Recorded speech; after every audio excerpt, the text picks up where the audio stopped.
My family told me to stay out of sight during their anniversary party, so I booked a vacation, and when the event fell apart, they came begging me to return. Family treated me like garbage for years, while spoiling my materialistic sister and her wannabe husband. I quietly built a real estate empire, then systematically destroyed their fake lifestyle when they crossed the final line. The ending will blow your mind. All right, Reddit, buckle up, because this is the story of how I went from family doormat to real estate mogul to nuclear revenge legend in about 18 months. Before you start calling this fake, I've got property deeds, bank statements, and a very expensive attorney who made this all legally bulletproof. I'm Matilde, 28, and I've been the family's scapegoat since birth. While everyone else was partying through college, I was studying finance and real estate, learning the markets, basically living and breathing property investment, while my family saw this as boring and antisocial. I'm dating Jack, an architect. My sister Madison is everything I'm not. 25, blonde, Instagram obsessed, with 35,000 followers, who thinks she's some kind of lifestyle guru. Never worked a real day in her life. Her biggest accomplishment was marrying this finance wannabe named Marcus, who makes decent money but acts like he owns Goldman Sachs. Picture the guy who wears expensive watches he can barely afford and leases luxury cars to impress people at Starbucks. Growing up in suburban Denver, Dad owned a struggling accounting firm and Mom sold insurance part-time. Solid middle class trying desperately to look upper class. They've been bankrolling Madison's lifestyle for years, paid for her dream wedding that cost more than most people's cars, her apartment deposits, car payments, basically everything. While I've been financially independent since 19, Madison used to mock me constantly. Matilde's playing with her boring spreadsheets again. When are you going to get a real job instead of buying ugly houses? Marcus makes more in bonuses than you make all year flipping dumps. Well, about that. 3 years ago, I started buying distressed properties in up-and-coming Denver neighborhoods. While everyone else was chasing trendy investments, I was quietly accumulating rental properties and fix and flip projects. Worked 16-hour days, lived in a basic apartment, drove a used Honda, basically looked broke while building an empire. Last month, I sold my portfolio to a major real estate investment firm for $8.2 million. Overnight, I went from family disappointment to multimillionaire. Did I announce this immediately? Not a chance. I kept quiet and watched them plan their big family Christmas gathering. Same routine every year. Madison gets treated like royalty while I'm expected to smile and pretend her husband isn't a complete fraud. But this year was different. December 18th, I'm helping Mom with party prep because somehow I'm still the free labor, when I overhear Madison talking to Marcus in the living room. I honestly can't believe we have to pretend Matilde's opinion matters, she's saying. She's such a loser. Lives in that crappy apartment, drives a Honda, probably makes like $50,000 buying broken houses. It's embarrassing having her around successful people. Marcus laughs. Your parents need to stop enabling her. She's almost 30 and still playing with Monopoly houses in real life. Then Madison drops the line that sealed her fate. At least when Mom and Dad die, we won't have to split anything with Matilde. She'll probably lose her share on some stupid investment anyway. Mom actually chuckles, actually finds this amusing. That's when I realized I wasn't family to them. I was the handyman they kept around for free repairs and heavy lifting. I finished arranging their fancy appetizers, smiled, said goodnight, and went home to start planning something special. See, what they didn't know was that $8.2 million was just the beginning. I'd also been quietly building a property management company that was already generating serious monthly income, had 12 rental properties still producing cash flow, 3 more flips in progress, and enough liquid capital to live comfortably forever. But more importantly, I knew things about their finances they thought I'd never figured out. Marcus's successful finance career? Complete illusion. He's drowning in debt from crypto investments gone wrong, behind on car payments, maxed out credit cards, the works. Only reason they stay afloat is my parents have been secretly lending them money for 8 months. Madison's influencer income?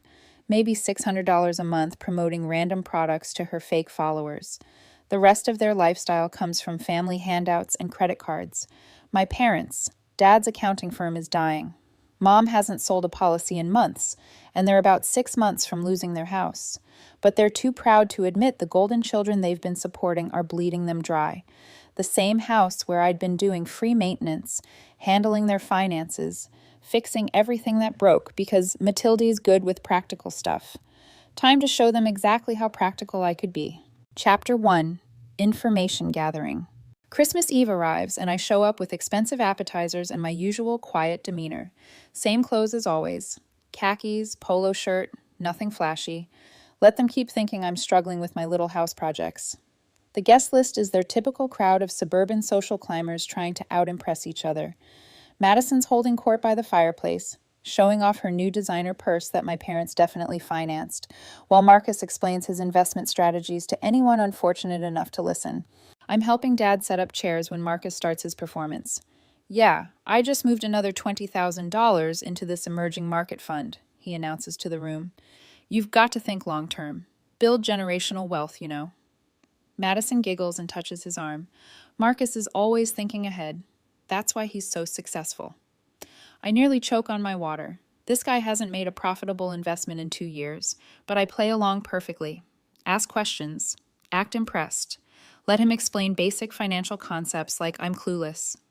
The whole time I'm thinking about the folder on my computer with screenshots of his accounts that he carelessly left logged in on my parents' laptop last month. Here's what Marcus didn't realize. When you ask me to help fix the computer and leave your financial accounts open, I see everything. His portfolio is down 73% from peak. Credit card debt across 7 cards totaling $52,000, 3 months behind on his BMW lease, 2 months behind on rent. But he's standing there acting like Warren Buffett. Around 9 p.m., Madison corners me in Dad's office. She's had enough sparkling cider to get nasty. So, Matilda, still playing with your little fixer-upper houses? Just working? Just working, I reply. She rolls her eyes dramatically. When are you going to get serious about life? Marcus and I are looking at houses in Cherry Creek. Real estate's actually a good investment when you do it right. You know, maybe you should think bigger than rundown rentals. I nod like she's sharing profound wisdom. Cherry Creek's pretty expensive though, right? Not when you're actually successful, she snaps. Some people plan for the future instead of living in delusion. Rich words from someone whose biggest life decision was choosing Instagram filters. Speaking of planning, I say casually, how's Marcus's portfolio performing? He seems really confident about his strategy. Her face lights up like Christmas morning. Amazing. He's basically a genius with investments. Made so much money this year, it's insane. I just smile and nod. Poor girl has no clue her husband's about to lose everything. The party ends around 11 p.m. I help clean up, say my polite goodbyes, drive home. But instead of sleeping, I spend the next 6 hours doing deep research. I wasn't just planning to embarrass them. I was planning to systematically dismantle their entire fake lifestyle, and I had the tools to do it. First, Marcus's social media. This guy posts everything, pictures of expensive restaurants, screenshots of winning investments that are completely fabricated, photos inside houses they're considering but could never afford. Every post was evidence of financial fraud waiting to happen. Second, Madison's business. I analyzed her Instagram engagement, her sponsorship contracts, her actual income reports. She's been lying to my parents about her earnings, claiming $4,000 monthly when she's making maybe $400. The rest of their lifestyle comes from family money. Third, the big discovery. Dad's business records. He'd asked me to organize his computer files last year, giving me access to everything. Revenue down, 45%, 5 major clients lost, new business practically non-existent. He's been hiding the failure from Mom, but the firm is essentially bankrupt. But here's the beautiful part. I also found something that made me smile in a way that would have scared small children. Dad had a life insurance policy worth $750,000. Guess who was the primary beneficiary until 2 months ago? Me. Guess who it got changed to? Madison. That's when I knew this wasn't just about holiday disrespect. They'd been planning to cut me out completely, probably figuring I'd never amount to anything worthwhile. Time to show them what a costly mistake looks like. Chapter 2. Setting the Trap. January arrives, and I begin phase 1 of my plan. I create a fake social media profile. generic finance enthusiast aesthetic, stock photos of success, motivational quotes about building wealth and financial freedom. Nothing flashy, just credible enough to catch Marcus's attention. I start engaging with his posts, asking for advice, treating him like a financial guru. Within days, he's messaging me privately, offering to mentor me on investment strategies. This is crucial context. Marcus desperately needs to feel superior to everyone. He's not actually successful, but he needs people to believe he is. When some stranger starts treating him like an expert, he absolutely loves it. "You seem like someone who gets it," he messages me. "Most people don't understand the mindset required for real wealth building." I play the eager student perfectly. Ask about his strategies, his biggest wins, how he got started. He eats it up completely. Within 2 weeks, he's pitching me on an exclusive opportunity he's developing. He sends screenshots showing massive gains that never happened. Obviously fake. And I can verify this by cross-referencing the images, checking metadata, tracing sources. This isn't just fraud. It's embarrassingly obvious fraud. Meanwhile, I start building a relationship with Madison. Reach out casually, ask about her brand, suggest grabbing coffee to discuss business opportunities. Madison, being Madison, assumes I want to give her money. She agrees immediately. We meet at an overpriced cafe in downtown Denver. She arrives 20 minutes late, orders the most expensive drink available, and immediately starts pitching her consulting services. "I could totally help you build your image," she says. "You're in real estate, right? I know exactly how to position that. Property investors are really trendy right now." I nod along while she explains her strategy for growing my personal brand. Complete nonsense, obviously, but I let her talk while recording everything. Then I drop the hook. "This sounds incredible, Madison. What kind of investment are we talking about? If I wanted to go all in on building my profile..." Her eyes light up like jackpot symbols. "Well, for someone serious about really building something major, I'd recommend starting with $40,000. That covers content creation, professional photography, sponsored partnerships, the complete package. $40,000 for Instagram posts from someone with fake followers and zero business sense. That seems very reasonable," I say. Let her think she's already spending the money mentally. I'm not planning to give her anything. I'm documenting their scams and desperate money grabs because in 2 weeks, I'm going to systematically destroy their entire world. The third component involves my parents. I start visiting more frequently, helping with computer issues, being the beautiful Mathilde in their eyes. Really, I'm installing monitoring software, email trackers, financial programs, giving myself real-time access to their accounts. Some might think this crosses lines, but remember, these people removed me from a $750,000 life insurance policy while I was still helping pay their bills. They made their choice. By the end of January, I have everything needed. Marcus's fraud evidence, Madison's scam attempts, my parents' real financial situation, and most importantly, their complete trust that I'm still the harmless disappointment they can manipulate. Chapter 3. The Execution. February 14th, Valentine's Day. Perfect timing. I wake up and transfer $3.2 million from my real estate sale into a new investment account, not because I need to, but because I want them to see exactly how much money their failure actually controls. Then I call my attorney, the expensive one I hired after the property sale. "We have extensive business to discuss," I tell him. "Fraud reports, cease and desist orders, documentation for civil lawsuits." He reviews my evidence folder and says, "This is quite comprehensive. Are you certain you want to proceed?" "These are family relationships," he reminds me. "Not anymore," I say. At 2 p.m., Marcus receives his first surprise, a cease and desist letter delivered by courier, plus formal notification that he's being reported to financial regulators for investment fraud and securities violations. The evidence package includes screenshots of him soliciting investments for non-existent opportunities, falsified portfolio statements, and records showing he took money from at least 8 people. Because he used my parents' address for business correspondence, investigations will involve the family house, mailbox, and financial records. Madison gets her package at 3 p.m. Notification of IRS reporting for tax fraud and unreported income. Turns out she'd been claiming extensive business expenses for her consulting career while earning practically nothing.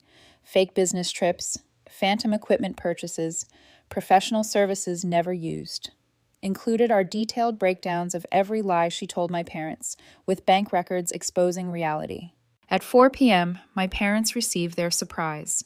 Formal notice that homeowners insurance is being canceled due to undisclosed business activities conducted from the residence.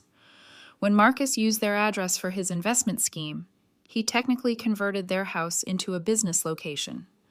Residential insurance doesn't cover that. Since they can't afford commercial coverage, they're about to become uninsured homeowners with an outstanding mortgage. At 5 p.m., I send a comprehensive email to Madison's entire contact list, everyone she's ever pitched her consulting services to. Subject line: The truth about Madison's business. The email contains screenshots of her real social media analytics, essentially zero genuine engagement, actual income statements, nearly nothing, and evidence of fake followers and artificial interactions. I also send everything to Marcus's clients, coworkers, and their entire social circle. By 6 p.m., both phones are exploding. Clients demanding refunds, friends asking what's happening, family members who just learned they'd been deceived for months. Madison calls first, screaming and crying. "Matilde, what did you do?" "Just shared some public records," I say calmly. "Is there a problem?" "You ruined everything." Marcus calls next, trying to sound intimidating. "You have no idea what you've done, you little—" He threatens lawsuits until I drop the nuclear option. "Oh, and Marcus, I know about your side business," I tell him. Silence. "The prescription medication you've been selling to cover your losses. Did you think I wouldn't notice when you left your messaging apps open on my parents' computer? $4,000 worth last month alone." That stops him cold. I'd been monitoring their communications for weeks. Marcus wasn't just bad with money, he was dealing prescription pills to pay rent. Small-time distribution, but still federal-level exposure. I didn't report that yet. That was my insurance policy. My parents call around 8 p.m., panicked. "Matilde, what's happening?" "Government agencies are calling. Our insurance is canceled. Marcus and Madison are talking about investigations." "Might want to distance yourselves from that situation," I say. "Are they family?" Dad asks. "Are they?" I reply. Long silence. "You knew about that?" I know about many things. Chapter 4, The Reckoning. The next 48 hours are chaos. Marcus gets suspended from his job pending internal investigation for offering fake trading advice, violating compliance regulations. Madison's Instagram account gets reported for fraudulent engagement and is suspended. Her 2 sponsorships are canceled when companies realize they'd been paying for artificial followers. An IRS investigator visits my parents about business activities conducted from their address. They have no idea what he means, making them look either complicit or grossly incompetent. Federal agents call Marcus about pharmaceutical distribution. I may have anonymously provided some information. By Friday, my phone rings constantly. Madison is begging me to fix this. Marcus offers to repay money he never borrowed if I'll make the investigations disappear. My parents demand a family meeting. I ignore them and keep living my life. Saturday morning, a text changes everything. "Dad, Matilde, we need to talk. Madison's in the hospital. Apparently she had a breakdown. Panic attack so severe they called an ambulance. For a moment I feel something like guilt. Then I remember her laughing about inheriting everything instead of me. And the feeling passes. I drive to the hospital anyway. In the waiting area, surrounded by uncomfortable chairs, I listen to their pleas. "This has to stop," Mom says. "She's been crying. I don't know what they did to upset you." "What they did to me?" I laugh. "How about treating me like hired help for 10 years while publicly mocking everything about my life?" Dad leans in. "We made mistakes." "Okay, but Matilda, this is excessive," he says. "The investigations, the public humiliation. Madison's career is finished," I answer. "What career? She made $7,200 last year pretending to be a business consultant while you paid her rent." "They're broken. Dad's aged years. Mom's makeup can't hide the exhaustion. I realize I'm not finished." "You want to fix this?" I sit back. "Here's how it works. First, Marcus pays back every penny he stole from his investment victims, with interest. Second, Madison publicly apologizes for defrauding her clients and repays everyone who hired her for services she never delivered. Third, you sell the house. They stare. You're broke, I say. Dad's business is failing. Mom hasn't made a sale in forever. You've been financing Madison and Marcus with money you don't have. What about the life insurance? I ask. You changed the beneficiary from me to Madison 2 months ago. Why? Dad sputters. We thought she'd need it more. You thought? I pull out my phone and show them my bank balance. The number is so large they blink repeatedly. How do you have $8 million? Mom gasps. Real estate investment company bought my portfolio. I'm also running a property management business worth more than Dad made in his career. They stare in shock. You changed the beneficiary back to me, I continue, not because I need the money, but because Madison doesn't deserve it. Then you sell the house, pay your debts, and learn to live within actual means. If you refuse, Marcus goes to prison for drug trafficking. Madison gets charged with tax evasion, and you both lose the house when the IRS seizes it. 30 seconds of silence. Fine, Dad says quietly. We'll do it. Chapter 5. The Aftermath.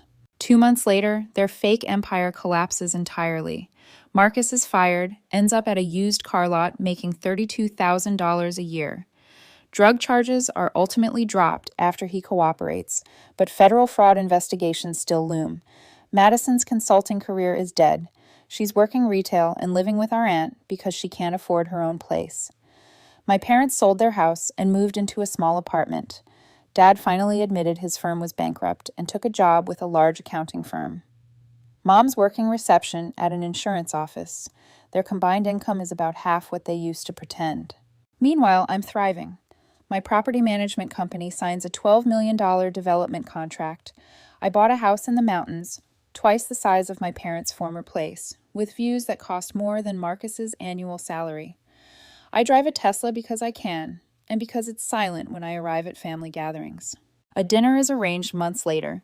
My cousin Andrea convinced me to meet them at an expensive steakhouse. I arrive in a custom suit. They look defeated. Madison is apologetic. Marcus is contrite. My parents are hollow-eyed. They beg. We want to make this right. I listen, then I make an offer. I'll pay off all debts, I say. Dad's back taxes, Mom's car, Marcus's restitution, Madison's legal fees. Clean slate. In exchange, you sign legal documents waiving any claim to my inheritance or family assets, forever. You publicly acknowledge what you did, confessions on social media, letters to your social circle, complete transparency, and permanent separation from my life. They sign within 48 hours. I transfer $284,000 that afternoon, enough to solve immediate problems and give them an undeserved fresh start. My attorney confirms the documents are legally binding. Congratulations, he says. You're officially free of them. I sit by my pool watching the sunset over the mountains. My phone buzzes with a text from Madison. Thank you, Mathilde. I know I don't deserve it. I delete it without responding. 6 months later, Andrea reports they're doing better. Marcus is making restitution payments. Madison works full-time and lives within her means. My parents adjust to middle-class reality. I'm doing better than better. My company gets valued at $45 million. I'm dating Jack, a brilliant architect who finds my family drama hilarious. I bought a cabin where I plan developments in peace. Sometimes people ask if I regret being so harsh, if I went too far. I tell them about Christmas Eve when Madison called me a loser who didn't matter, about years of being treated like unpaid maintenance while they praised their golden child, about being removed from beneficiary policies while still feeding their dependents. Then I show them a picture of my house. Revenge isn't about hurting people. It's about showing them exactly who they chose not to respect. A few people still try to slide back into my life. Distant relatives, a high school friend who expects favors, but I keep the circle intentionally small. Jack and I host weekend breakfasts for a handful of honest people. Andrea, my business partner, and a couple of longtime mentors who saw my work long before the headlines.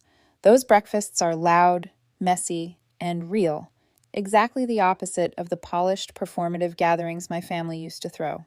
I learned to protect my time and my privacy. No more free labor, no more unpaid repairs, No more being the family safety net while they lived above their means. When relatives ask for loans now, I refer them to financial counseling or offer to teach them how to invest properly, on the condition they do the work and show me results. Very few take the offer. Business-wise, I doubled down on systems and people I trust. My property management team runs like a Swiss watch. I stepped back from daily grunt work long ago. I mentor young investors because I remember how lonely it was to figure this out without guidance. I donate anonymously to a few causes that matter to me: affordable housing, small business grants for women entrepreneurs, because building something that helps others is more satisfying than watching anyone else fall into the same traps. Sometimes I think about mercy, about whether there was a kinder way to force accountability. But then I remember the cumulative weight of every insult, every borrowed dollar never repaid, every time I was erased at the table. It wasn't a single Christmas Eve comment that broke me. It was decades of being small to make someone else look bigger. What I did was methodical and legal, and yes, it hurt people I once loved, but it also saved me. Jack is my safe place. He's not impressed by the house or the headlines. He's impressed by my work ethic, my refusal to be diminished, and the way I plan projects down to the last tile. We argue about fixtures and layouts, and sometimes about whether I over-explain things to family members who simply want a shortcut. He keeps me grounded. He makes me laugh until my sides hurt. When I look at him, I don't see a rescue. I see a partner. At family gatherings now, I go when I want to and leave when I've had enough. No performances, no facades. If they're better people because of what happened, that's their work, and I'm quietly glad. If they relapse into old habits, that's their consequence, and I move on. The legal documents guarantee my peace more than any apology ever could. People ask if money changed me. In practical ways, yes. Comfort removes noise. But the core of me, the stubborn kid who preferred books and spreadsheets to parties, that kid is still here. Richer, certainly, and strategically less naive. More selective about trust. Happier, too. Freedom tastes like a late afternoon breeze across my mountain deck and the satisfaction of seeing a long-term plan finally pay off. So here's the takeaway, if there must be one. Boundaries are not cruelty. They are self-respect. If people you love repeatedly choose to treat you as expendable, you can either stay and let them define you, or you can build a life where their opinion no longer dictates your worth. I chose the latter. It took hard work, a few cold decisions, and a willingness to be ruthless when required. It also took humility to offer a lifeline at the end, on my terms. When I walk into a room now, it's not to prove anything. It's to be present on my own terms. I smile when I want to, I leave when I need to, and I never, ever let anyone make me feel invisible again. Madison still sends the occasional holiday card. The handwriting is careful, the words overly sweet, but it always ends the same way. Maybe one day we can start over. I never respond. Starting over would mean erasing the years they taught me. My place was at the bottom of the family hierarchy. Forgiveness doesn't mean forgetting. And forgetting would invite the cycle all over again. Marcus tried calling once after his probation hearing. He left a voicemail that started tough. You ruined my life, but ended broken. I don't know how to fix this. I deleted it without a second thought. He had plenty of chances to fix things before the walls closed in. My parents keep their distance. I know through Andrea that they've stabilized in their apartment, living smaller, but finally living within their means. Sometimes she says they look older, quieter, maybe even humbled. If that's true, then the reckoning was worth it. Not because I wanted them broken, but because it forced them into reality for the first time. Meanwhile, I've stepped into a life that feels almost surreal. My company expanded into commercial developments, office parks, mixed-use complexes, entire neighborhoods with my fingerprints on them. Jack sketches designs at the kitchen counter while I run numbers beside him. Our debates about skylines and floor plans have turned into blueprints that will outlive us both. There's something grounding about knowing the work we do isn't just about profit. It's about leaving behind structures that matter. On quiet nights, when the mountain air seeps in through open windows, I think about that younger version of myself. The loser who fixed faucets, hauled furniture, and smiled politely while being mocked. I want to tell her she was never small, that every spreadsheet, every late night hustle, every boring hour of market research was the foundation of something massive, that one day she'd sit across from the same people who called her worthless and watch them beg for her help. And I'd tell her to savor it, not out of spite, but out of proof. Proof that discipline outlasts entitlement. Proof that respect isn't given to the loudest voice, but earned by the one who never quits. If my family ever truly changes, maybe there's a future where we share a meal without tension. But I'm not waiting for that. My life is too full, too bright, too hard-won to spend it hoping for an apology that might never come. So I live. I build. I love Jack with all the steadiness I once reserved for real estate markets. And every so often, when the past tries to whisper that I was once the scapegoat, I open the curtains, look out at the home I built with my own hands and decisions, and remind myself. They called me a loser, but I was always the architect of my own empire.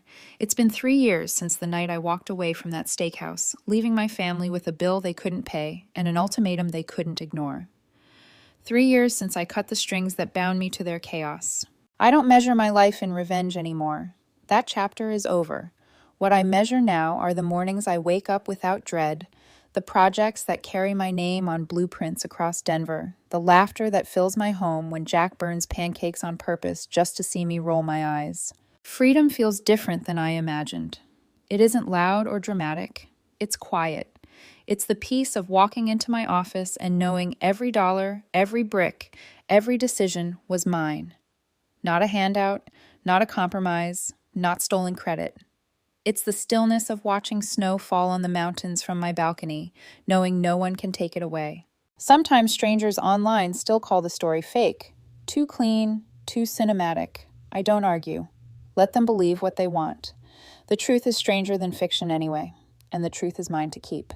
As for Madison, Marcus, and my parents, our lives run parallel now, never intersecting. They live smaller, quieter, maybe wiser. I live freer. Our paths don't need to cross again. Andrea tells me they finally stopped asking about me at family gatherings. That's how I know they've accepted the new reality. Would I do it all the same way again? Yes. Not because it was easy, it wasn't, but because it was necessary. Sometimes the only way to protect yourself is to burn the old bridges so thoroughly that even you can't walk back across. So this is the legacy I carry. Not the shame of being a scapegoat, not the bitterness of being overlooked, but the strength of having built something indestructible out of every insult, every dismissal, every laugh at my expense. They wanted me invisible. Instead, I became undeniable. And that, more than the money, more than the empire, more than the revenge, is the part of the story I'll carry forever.